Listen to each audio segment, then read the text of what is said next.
Dame time or your guy Joel Embiid? I know you originally had him. Who do you think's making the stronger case for MVP at this moment? Damian Lillard. And Jokic would be my pick for MVP by a hair over Lillard, because in the last couple of weeks, games that were not understandable given the load he's had to carry this season. Look, Embiid game for game, I'm not arguing. He was my MVP, as you remember, Stephen A., to start the season right up until he got hurt. Missed a little too much time. Even at that point, he had missed some games, but I was like, he's playing so much better than everyone else. That included LeBron, by the way. I thought he was clearly the best in the league. I'd have given him the MVP. Also carrying team and all that stuff, missed too much time. You know who hasn't missed time? Damian Lillard. You know who didn't have a team around him, but was carrying his team to a good record anyway and winning games with enormous? Damian Lillard. Stephen A., it was you who set up on this show, what was that, maybe not even a month ago, something like that, talking about you needed to apologize to Damian Lillard because we have not paid enough attention to him. Now, partly that's because he doesn't play in a glamour market. Partly that's because it's the West Coast and the games are on late. Partly it's because he resembles another guard that we've seen who's done amazing things, Steph Curry. I get, and Steph has already done that, right? That's all true. But Damian Lillard, just forget about the fact that he carries his team, that he doesn't chase rings, that he stayed right where he was, that he's the leader that he is. When you put up numbers just about as good as anyone's, when you don't miss any time, when you lead your team in spite of injuries all around you, no one there to help you, and you are, no one disputes this, by the way, the most clutch player in the game since he's come in the league. Not only do our eyeballs say that, and by reputation we believe it, all the numbers say it. You're also the most clutch guy? No. Damian Lillard right now is neck and neck with Jokic for MVP ahead of Embiid. Well, I'm not going to dispute that because I definitely think, as I pointed out a few weeks ago, it's time that we give Damian Lillard his props. This dude is playing sensational basketball throughout this season. To do so without C.J. McCollum, without Nurkic for a vast majority of those times, inserting new guys like Covington and others into the mix. Damian Lillard deserves all the credit in the world. Here's where the problem lies. And Joel Embiid brought this up. Number one, as it pertains to Joel Embiid, they're number one in the Eastern Conference. They've got the best record in the Eastern Conference and one of the best records in basketball, and that has to count for something. Now, they've been like 8-6 this year without Joel Embiid, and I think they went like 7-2 or 8-1 in a 9-game stretch or so that he was out over a couple of weeks or so because of that knee injury. But the bottom line is that nobody can deny that he's been absolutely positively dominant.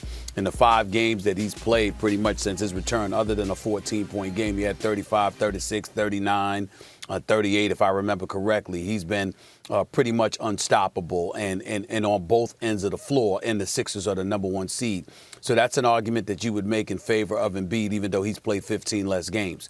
In the case of the Joker, Nikola Jokic, that is where it gets really, really interesting and dicing for Damian Lillard as it pertains to his aspirations. You're talking about a guy in Jokic that's averaging 26, 11, and 8, and nearly 9 assists per game. You're talking about a guy that's playing for the Denver Nuggets that's the number 4 seed in the Western Conference, 3.5 games better than the 6-seeded Portland Trailblazers. And he's clearly the face of that franchise, and he's clearly the leader of that franchise in terms of who's the go-to man, who's the franchise player for them, even though we all love Jamal Murray and definitely hope he gets better after suffering his torn ACL the other night.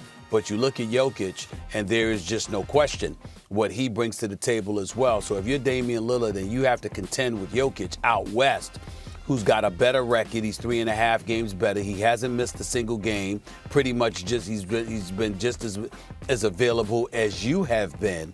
The one argument that you can make in Damian Lillard's favor is the fact that C.J. McCollum missed so many games along with Nurkic. That's the best argument you can make outside of the fact that he's clutch as well. He's the best clutch player in basketball. One could easily argue with Damian Lillard and what he's been able to do since 2012.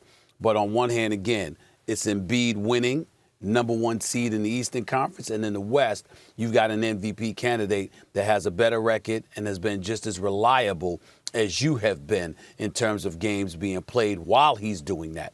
That's where Damian Lillard runs into a roadblock But it's an interesting and compelling argument to make for everybody. Look, I'll say this about Embiid. Embiid, it was on Basketball Reference today.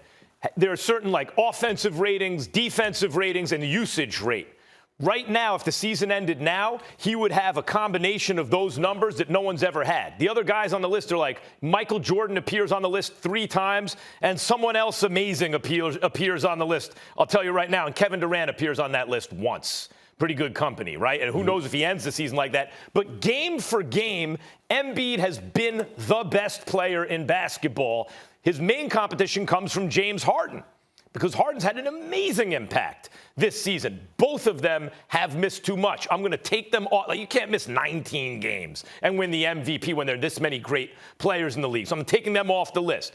You make a very good case for Jokic, and in fact, I agree with you. I would give it to Jokic by a hair, because as I said, there were a couple games in recent weeks where Lillard fell off his incredibly high standards. And it's understandable because he's exhausted, right? He's had to carry the load. Let's see what Jokic does now without Jamal Murray the rest of the way, because that's what Lillard's been dealing with more than that.